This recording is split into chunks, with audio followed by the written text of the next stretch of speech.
Tiene más de 10 años de experiencia en el sector energético mexicano. En la actualidad es el director de desarrollo de DH2 Energy México, grupo especializado en el desarrollo de centrales solares y proyectos de hidrógeno renovables. Y Pierre también es coordinador del Comité de Asuntos Internacionales de la Asociación Mexicana de Hidrógeno. Y por favor, démosle una cálida bienvenida a nuestro ponente del día de hoy. Muy buenos días a todos, pues encantado de poder participar en esta sesión. Muchas gracias por la invitación, para hablar de descarbonización en México y de los usos y la economía del hidrógeno verde, ¿no? Efectivamente, soy francés, llevo ahora 13 años trabajando con el sector energético mexicano a través de la asociación y a través de la empresa que también represento, estamos trabajando activamente en desarrollar proyectos de hidrógeno verde y socializar el tema también, ¿no? O sea, es ocasión el día de hoy de hablar de esto, de hablar de estos usos, no enfocarnos en una presentación técnica, sino más bien las oportunidades de negocio y poner en el esquema mundial, a México sobre este apasionante tema del hidrógeno verde y sus derivados, ¿no? Pues bueno, nada más que empezar a compartir mi pantalla para ir presentando la, lo que tengo preparado para el día de hoy. Y si me pueden avisar si ven la pantalla. Sí, todo bien. Muy bien, gracias. Evidentemente, nosotros desde la Asociación Mexicana de Hidrógeno presentamos el hidrógeno verde como el vector energético clave para descarbonizar la economía del país. Voy a empezar simplemente y no alargarme demasiado sobre la presentación de esta asociación, sus objetivos, quiénes somos. Llevamos más de 3 años con el tema de socializar y difundir información acerca de la industria del hidrógeno. Hoy es la ocasión. Otro objetivo, es crear una red industrial relacionada con todos los sectores de los cuales hemos hablado, que vamos a hablar hoy, que beneficiarían de una economía del hidrógeno y diversificar sus fuentes energéticas, el sector eléctrico, por supuesto, el petróleo, sector del gas, minería, químico y otros, son muchos otros que vamos a ver hoy.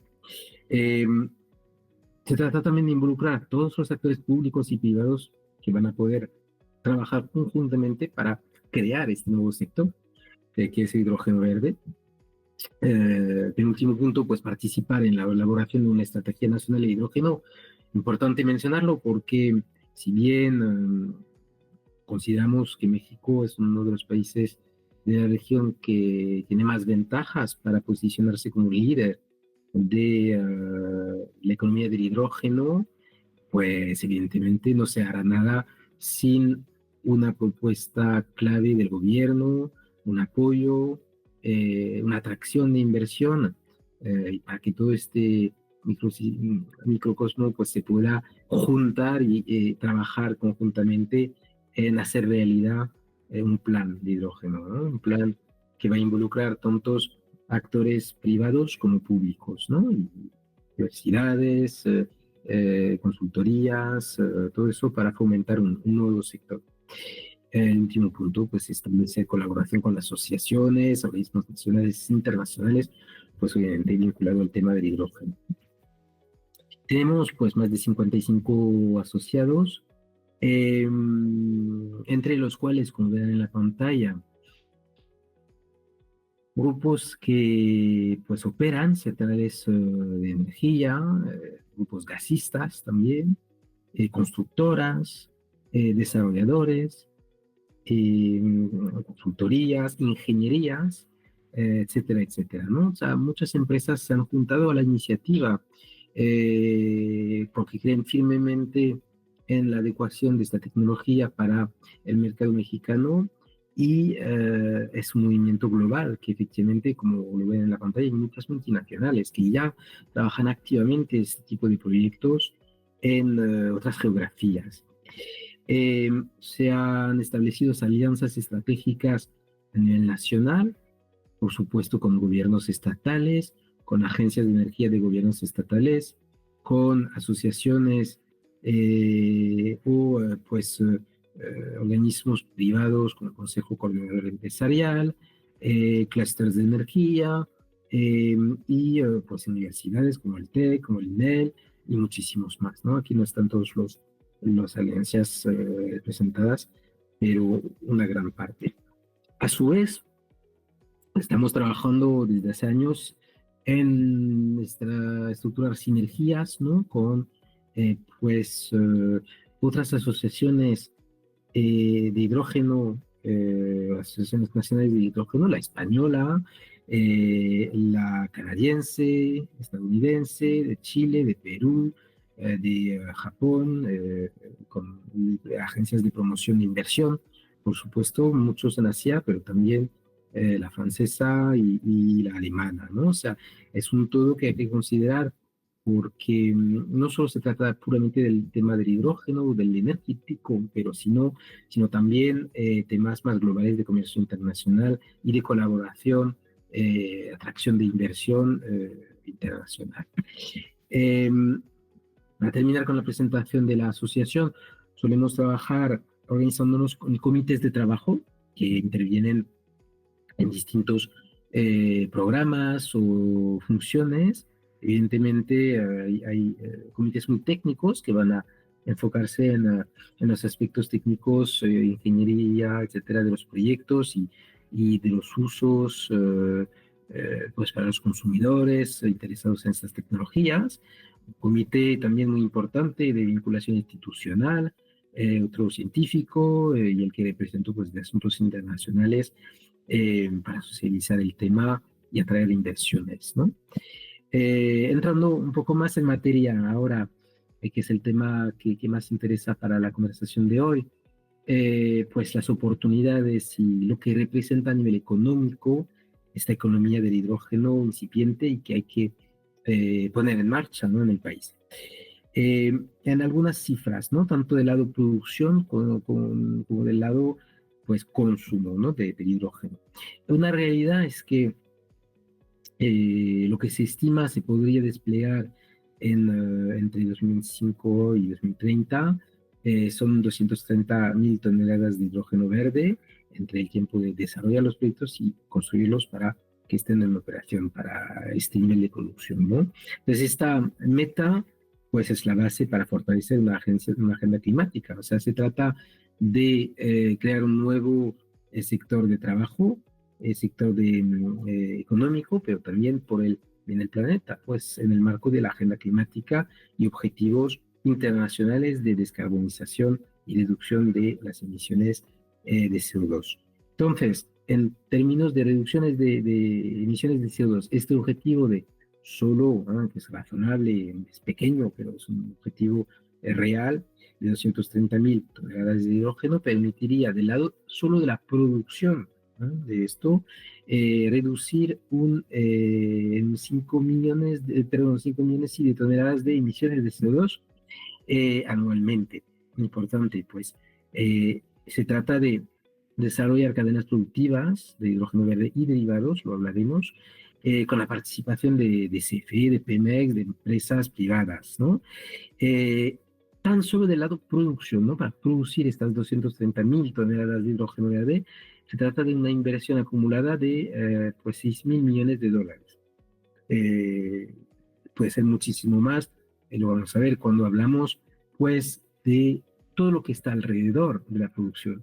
Porque hablamos de producción muy bien, pero hay que transportar el hidrógeno, hay que distribuirlo, hay que almacenarlo y llevarlo al consumidor, que él mismo tiene sus propios usos para eso. Todo eso crea muchísimo más inversión que la tan solo inversión relacionada a la generación del hidrógeno. Desde el lado demanda, pues evidentemente atendiendo el mercado interno solo, y vamos a hablar de exportación también en la ponencia de hoy, pero solo el mercado interno y ir viendo metas de descarbonización de distintas industrias, hablamos de un impacto acumulado pues, del PIB de más de 5.000 millones de dólares, evidentemente sumado a la inversión de la generación, ¿no?, del hidrógeno. Lo que se busca también no solo es generar inversión, sino generar empleos. Y tan solo estas cifras que están presentadas en la pantalla representan una creación de empleo de aproximadamente 340.000 empleos, y creo que pueden ser muchísimo más. Efectivamente, cuando se cuenta con el transporte, redes de distribución y almacenamiento de este vector energético, hablamos de muchísimos empleos. Lo que me interesa en esta presentación es que no es exagerado, no estamos hablando de cifras así, metas imposibles de alcanzar, estamos hablando de casos muy concretos y muy realistas, incluso un poco conservadores, diría yo, pero bueno para ver que hay que empezar por algo. Y este algo es a corto plazo, entre 2025 y 2030. Bien. Los usos del hidrógeno renovable, pues un poco el tema principal de la ponencia de hoy, pues están categorizados en distintos subsectores, ninguno más importante que el otro, pero tal vez diría que algunos tienen aplicaciones más inmediatas para un mercado existente y no hablando de futuro, como lo vamos a ver, pues distinguiendo estos distintos usos, ¿no? Uno que no es el más relevante, pero que se habla mucho en México, es el uso directo gas to power. O sea, básicamente se trata de utilizar el hidrógeno en blending, o sea, en mezcla con el gas natural en las turbinas, ¿no?, de las centrales de ciclo combinado. Importante mencionar que cuanto más reciente la central de ciclo combinado, suelen tener entonces turbinas que ya existente, ya pueden aceptar una mezcla, un blending de hasta el 70% de hidrógeno en el 100% que es hidrógeno más gas natural, ¿no? Entonces, muy interesante porque no es que hay que cambiar un equipo, en este caso de las centrales, no hay que reemplazar turbinas. Las turbinas existentes, pues ya pueden recibir esta mezcla. Evidentemente, es algo que no iría detallando demasiado, porque si bien es algo que se ha mencionado en distintos planes de la CNR, el objetivo de sustituir parte del gas natural en 5 a 10 gigas de centrales de ciclo combinado en el país, pues no es lo que más sentido económico hace, porque simplemente en un país como México, donde el gas natural es muy económico, y lo seguiría siendo durante el tiempo, pues producir electricidad con hidrógeno encarece el coste de producción, claramente. O sea, es mucho más costoso producir electricidad con blending de hidrógeno con gas natural que solo con gas natural. Ahora bien, cuando dejamos de lado el aspecto puramente económico, una oportunidad excepcional se presenta ante nosotros para gas to power. En vez de ser dependiente exclusivamente, de hecho, de Estados Unidos, en el caso de México, de las importaciones de gas natural para producir electricidad, pues se puede producir el sustituto del gas natural, eso sí, en México, para sustituir parte del gas natural y de esta forma ir acercándonos a lo que es uno de los objetivos principales de este gobierno, pues la soberanía energética. Entonces, evidentemente, lo repito, a nivel económico no es el uso que más priorizamos nosotros, me refiero a la empresa que represento, no a la asociación. La asociación está viendo pues todos los usos posibles del hidrógeno, pero podría ser una oportunidad por el tema de la soberanía energética, por supuesto, y todo el contexto que bien conocen actual con el gobierno estadounidense. Luego vienen los procesos industriales, un poco más interesante en el sentido de que pues se usa hidrógeno en refinerías y se puede usar en acereras, cementeras y cerámica. Refinerías, para empezar, pues se trata puro y duramente pues de la sustitución del hidrógeno gris obtenido por reformado de gas natural en las refinerías, no muy contaminante, que tomar en contexto, pues, y tomar en cuenta que hoy, antes de hablar de crear nuevos usos y pues hacer acereras que funcionan con hidrógeno, etcétera, hoy el máximo consumidor de hidrógeno, o el más importante, son las refinerías.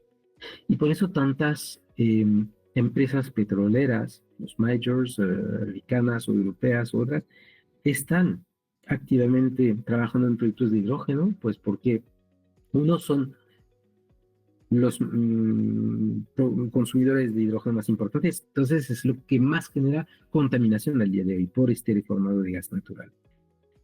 Según los países es muy relevante poder sustituir el hidrógeno gris por hidrógeno verde, y al fin y al cabo una petrolera también tiene entidades que trabajan en proyectos de electricidad y sus propios proyectos de hidrógeno. Entonces es muy interesante poder combinar estos distintos proyectos liderados en el mismo sitio, ¿no?, de la refinería. El tema de las acereras es relevante, es el tema de la conversión del proceso productivo con la tecnología de DRI, es decir, en inglés Direct Reduction Iron, que permite utilizar hidrógeno como reductor, pues, para la producción de hidrógeno. Es claramente sustituir el gas natural por el hidrógeno. La desventaja, cuando se habla de temas económicos, es que se requiere entonces esta tecnología en las acereras que puedan consumir hidrógeno, y es costosa, ¿no? Sin embargo, muchas acereras mundiales han apostado por esta tecnología y financian sus DRI con financiación internacional. Es el caso de ArcelorMittal en España y otras entidades, ¿no?, globales. Otro uso para procesos industriales, pues las cementeras y las fábricas de cerámica. O sea, aquí se trata de utilizar hidrógeno para procesos calor intensivos, que requieren una combustión de alta temperatura. Evidentemente, en el caso de México, Cemex ha estado trabajando en muchos proyectos, de hecho en otros países que México, pero donde tal vez se había hablado de hidrógeno más temprano que en México, pues para sus procesos, ¿no?, para sus cementeras. Cemex ya ha realizado proyectos pilotos, en particular en España y en Alemania, ¿no?, para pues consumir hidrógeno para sus cementeras y reducir así drásticamente sus emisiones de CO2.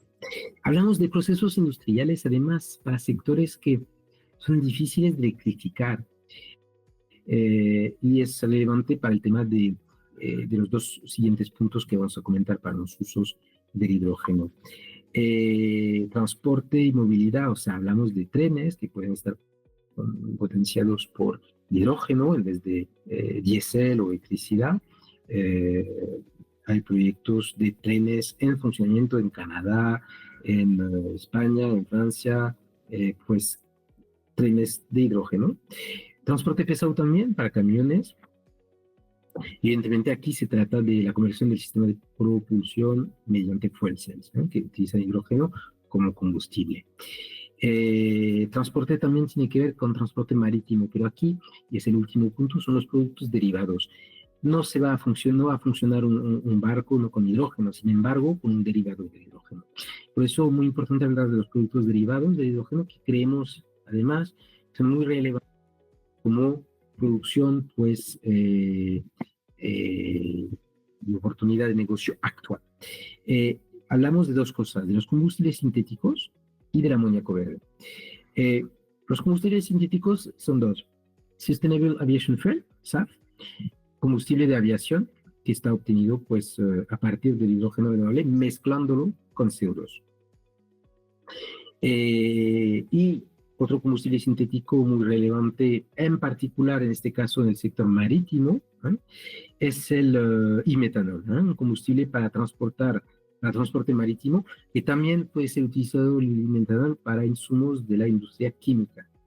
En todo caso, el metanol, de la misma forma que el SAF, está obtenido mezclando hidrógeno renovable y fuentes de CO2. Entonces, Es interesante hablar de eso también en el marco de lo que hablamos hoy, de la economía del hidrógeno, porque aquí se trata además de captar el CO2. Para captar el CO2 se requiere una inversión adicional, se requiere un trabajo adicional, juntar otro actor que va a especializarte en captar un CO2 que de una fábrica, de una planta, de lo que sea que actualmente está enviado en la atmósfera. Entonces, usos múltiples y una economía muy global. Ya no se trata solo del hidrógeno, sino del CO2, captar este CO2, capturar el carbono y todo lo que conlleva eso, ¿no? Transportarlo, almacenarlo, etcétera, etcétera.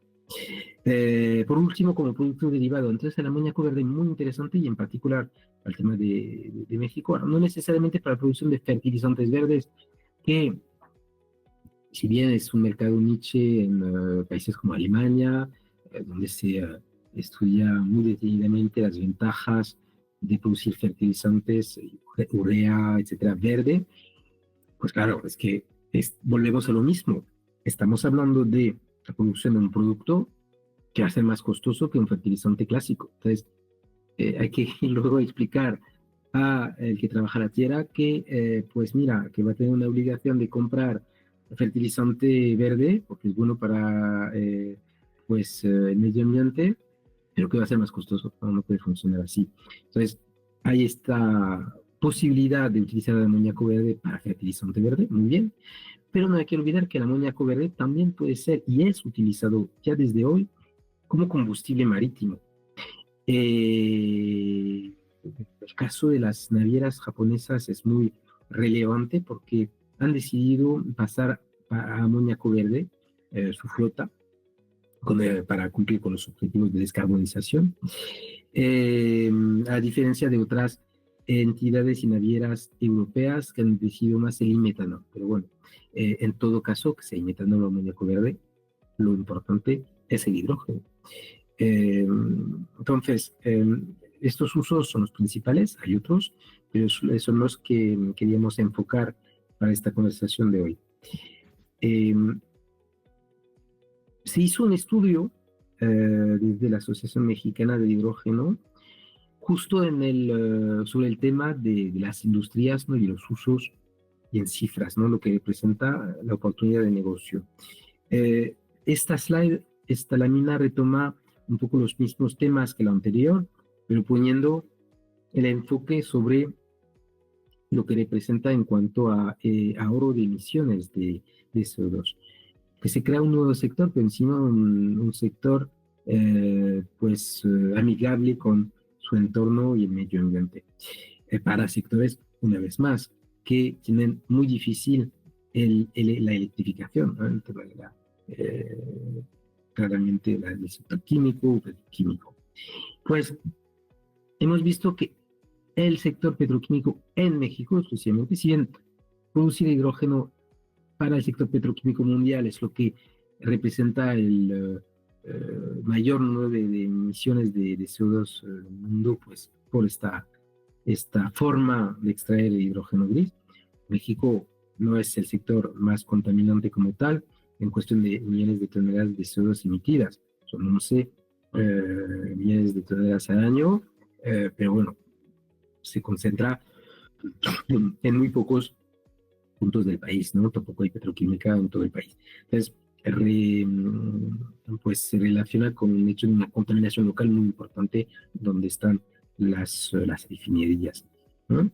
Generación de electricidad, evidentemente, es aquí en esta lámina lo que más emite emisiones de CO2, evidentemente como se trata de quemar carbón en centrales térmicas, tiene un impacto medioambiental muy importante. El gas natural también, las centrales de ciclo combinado no se presentan como limpias, no lo son, se puede quemar gas, eso tiene una emisión drástica de CO2 y el resto de las fuentes de energía, pero claro, este número de 171 millones de toneladas de CO2 emitida va a ir disminuyendo a medida que el país pues construya cada vez más centrales de generación de electricidad limpia, ¿no? Energía solar, eólica, que son las fuentes además eléctricas más importantes para producir hidrógeno.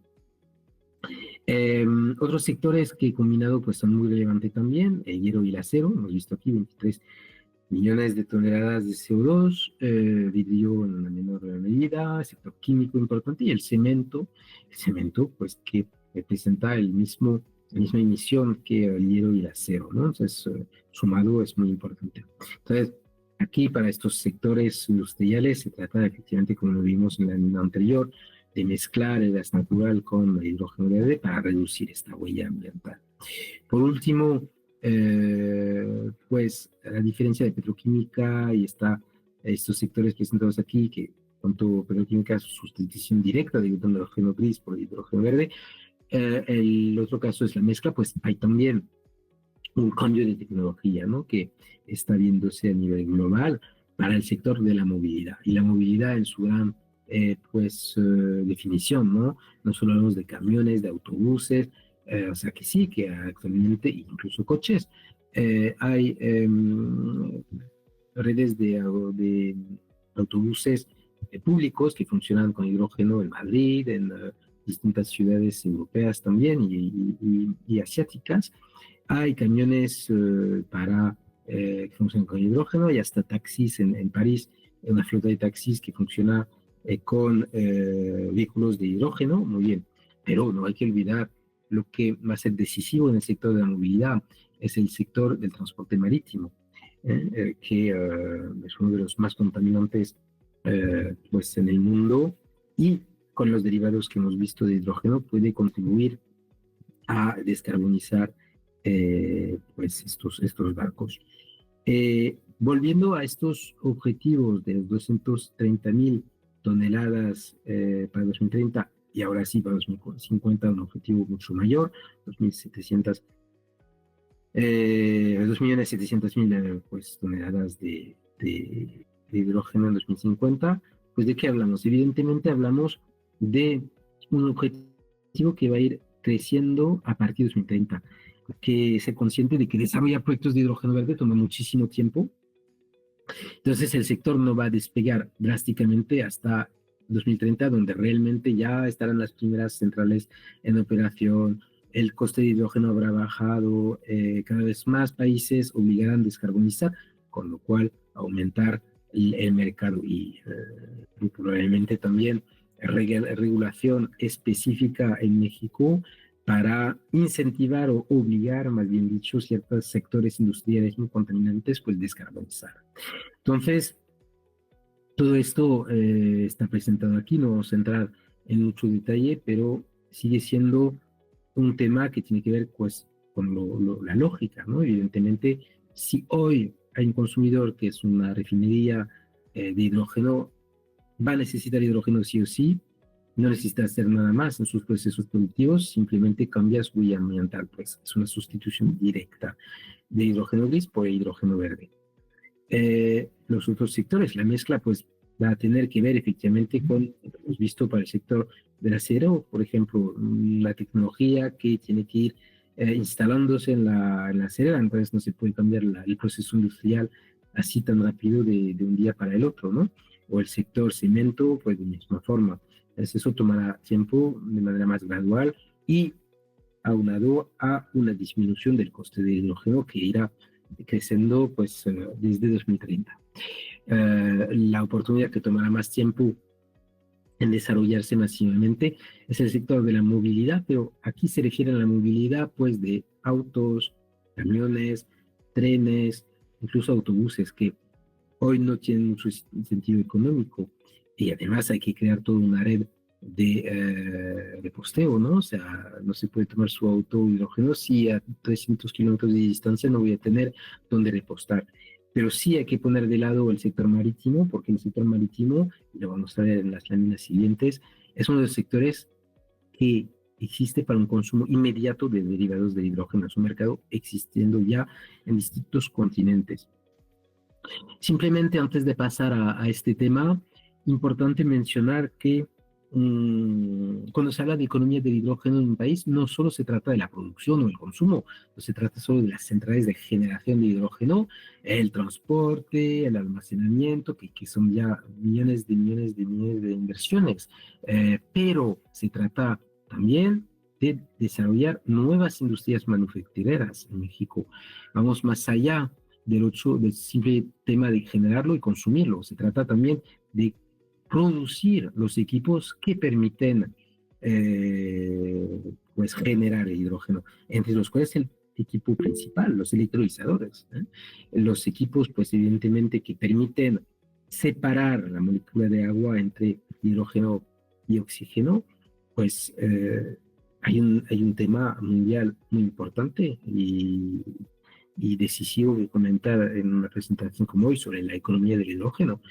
Hay muy pocas fábricas de electrolizadores en el mundo. Hay muchos proyectos, mucha demanda, pero no hay muchos electrolizadores disponibles en el mercado.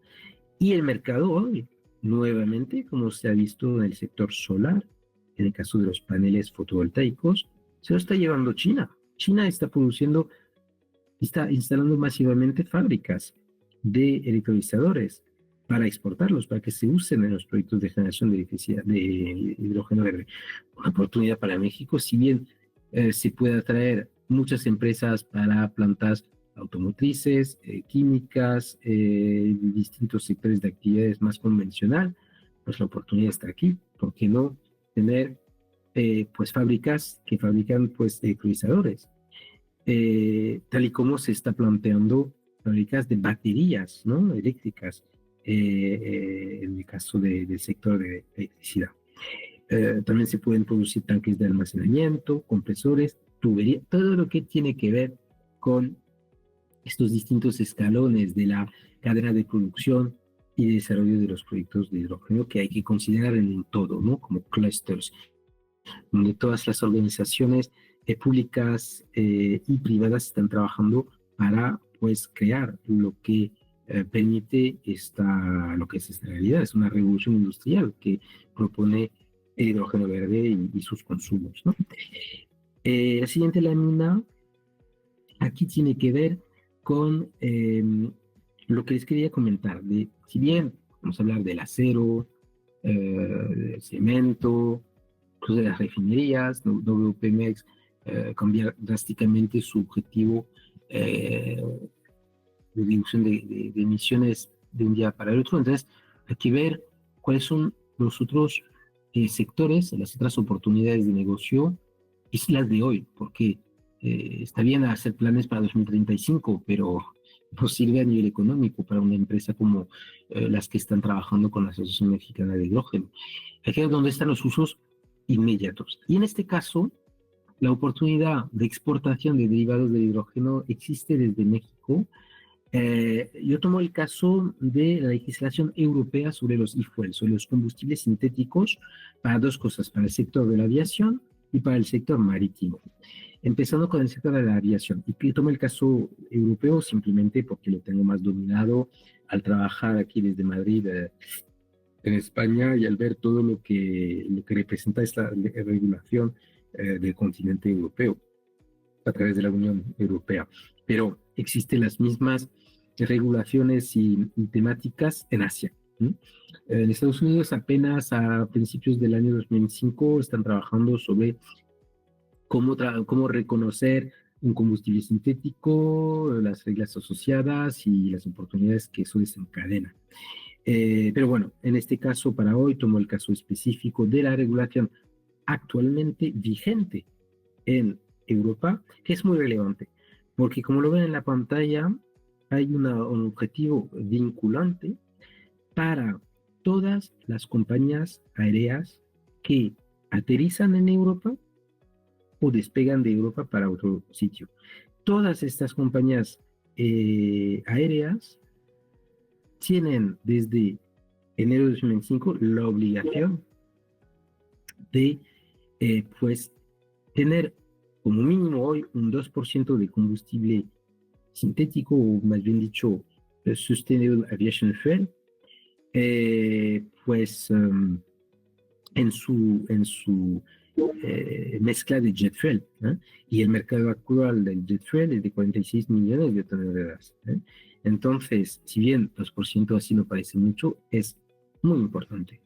Muy importante y va creciendo, ¿no? Va subiendo cada 5 años, como lo ven en la pantalla, 6% en 2030, 20% en 2035, ya quizás sea un objetivo muy relevante, ya bueno, ya hablo de 2050, que 70%, a ver si algún día lograremos esto. Eh, pero claro, eso relacionándolo con hidrógeno, pues en 2025 tan solo la obligación, o sea, me refiero a la obligación de cada avión que despega de la Ciudad de México, de Monterrey o de donde tenga un aeropuerto internacional para aterrizar en Europa. Todos estos aviones tienen esta obligación y la tendrán cada vez más importante a lo largo de los años próximos. Entonces, claro, este año que representa 500.000 toneladas de hidrógeno, vale, una cifra que más o menos se asocia muy primeramente pues a la necesidad de 5 gigas de electrólisis instalada. Pues al día de hoy a nivel mundial, ni hay 1 giga instalado en el mundo. Hay muchos proyectos, pero instalado no hay. Entonces, este mercado existe, es una realidad, hay una necesidad y al tener escasez de SAF en el mundo, evidentemente, hace más viable los proyectos de hidrógeno, que recordémoslo, el hidrógeno sigue siendo caro, costoso, pero si es para producir un producto que no tiene oferta en el mundo y que tiene mucha demanda, pues en sentido económico está rápidamente encontrado. Entonces, esto es 2025, pero 2030, 15 gigas de electrólisis solo para un sector, solo para cumplir un 6% de combustible sintético en el sector de la aviación.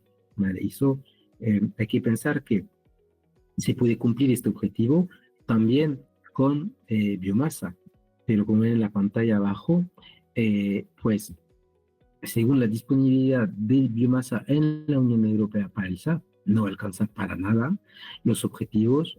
Miren, por ejemplo, el objetivo 2030. La cifra es muy baja en comparación con los 20% que se requería cada avión. El caso siguiente es el caso de la combustible sintético para el sector marítimo. Hay dos, como vimos, el metanol y el amoníaco verde. Aquí los objetivos igual existen desde 2025, es una realidad, pero se establecen al revés. No se trata de incluir un combustible en una mezcla del combustible utilizado en el sector marítimo, sino reducir las emisiones de CO2 de cada barco, básicamente. Y esta reducción tiene que ser del 2% en 2025, del 6% en 2030, etcétera, etcétera, subiendo.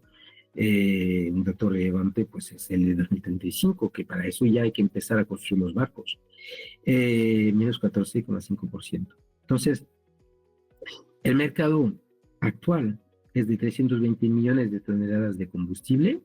Muy bien, se puede alcanzar con metanol renovable y metanol o amoníaco verde o renovable. Como lo vimos, ciertas navieras han elegido pasar sus barcos y ya están en funcionamiento flota de barcos propulsados por metanol y otros más en el mercado asiático están trabajando sobre barcos propulsados por amoníaco verde. Y ahora vemos el objetivo tan solo traducido en cuanto a potencia de electrólisis que tiene que estar instalada para cumplir este objetivo. Igual un barco que sale de México para llegar a la Unión Europea tiene que tener este objetivo en mente para llegar a buen puerto, como diríamos, ¿no? Justo al otro lado del Atlántico. Y esto ya no es 500.000 toneladas en 2025, como era el caso del SAF. Necesario 500.000 toneladas de hidrógeno para producir SAF 5 gigas, que es el doble tan solo para el sector marítimo. Entonces, sumando tan solo estas dos obligaciones de un solo continente, pues ya vamos a 15 gigas de electrólisis instalada en 2025 y en 2030, pues 55. Es enorme, solo para estos sectores. Hemos puesto de lado todo el tema de las refinerías, de la producción de electricidad, de acero, etcétera, etcétera, etcétera. Entonces, también tiene una oportunidad grande e inmediato para productos que ya están en escasez, ¿no? Por eso las navieras están trabajando en muchos países para poder ver dónde van a poder tener su suministro de este insumo. Por último, para hablar de lo relevante que es también descarbonizar en México, no solo por si hay en el futuro obligaciones de descarbonizar, sino que hay países, y hablamos mucho de aranceles últimamente, en particular ayer, en Europa también hay un arancel indirecto que se va a poner en vigor, va a entrar en vigor el año próximo, mañana, en 2026. El Tax Carbon Border Adjustment Mechanism, ¿no? El mecanismo de ajuste de carbono en frontera. Pues ¿por qué? Es muy sencillo. En Europa, al día de hoy, las acereras, las cementeras, etcétera, tienen una penalización muy fuerte para producir en Europa su producto. ¿Por qué? Porque si es que no lo producen de manera verde, tienen que pagar una compensación, que es pagar la tonelada del carbono que emiten. Este costo adicional es muy fuerte. Claro, y entonces uno diría, pero claro, si es que una industria en Europa tiene esta penalización, ¿cómo es que se pueda importar el mismo producto sin que se tenga que demostrar que este producto haya sido producido de manera verde? Pues entonces esta tasa que va a entrar en vigor el año próximo es para penalizar los exportadores de todos estos productos que estamos viendo en la pantalla, para que paguen el equivalente del CO2 que paga un europeo cuando produce en Europa. Y curiosamente, como lo habrán visto, estamos hablando de los mismos sectores que son muy relevantes para convertir sus procesos de producción en hidrógeno. Hablamos de cemento, de hierro, de acero, de aluminio, fertilizantes otra vez, etcétera, etcétera. Entonces, otro elemento que tomar en consideración.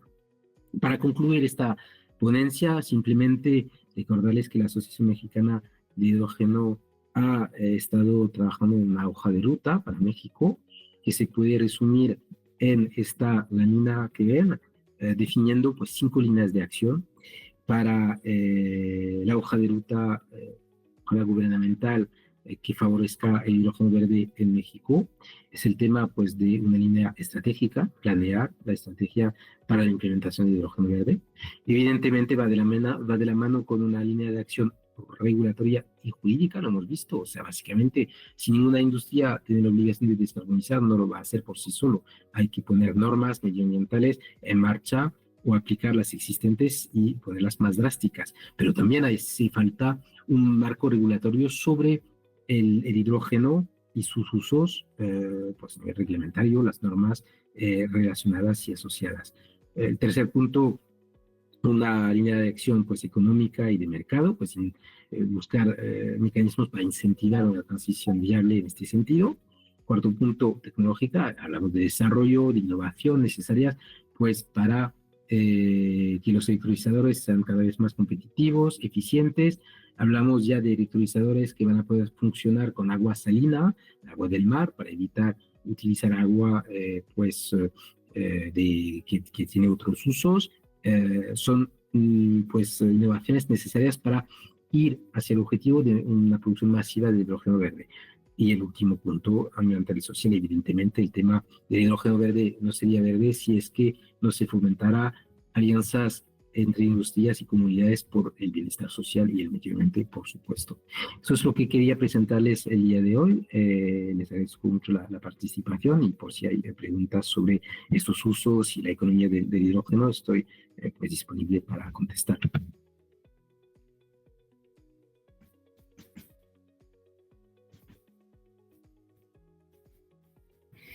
Muchas gracias, Pierre, por su presentación.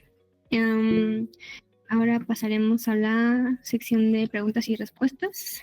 Si alguien tiene alguna pregunta, puede alzar la mano.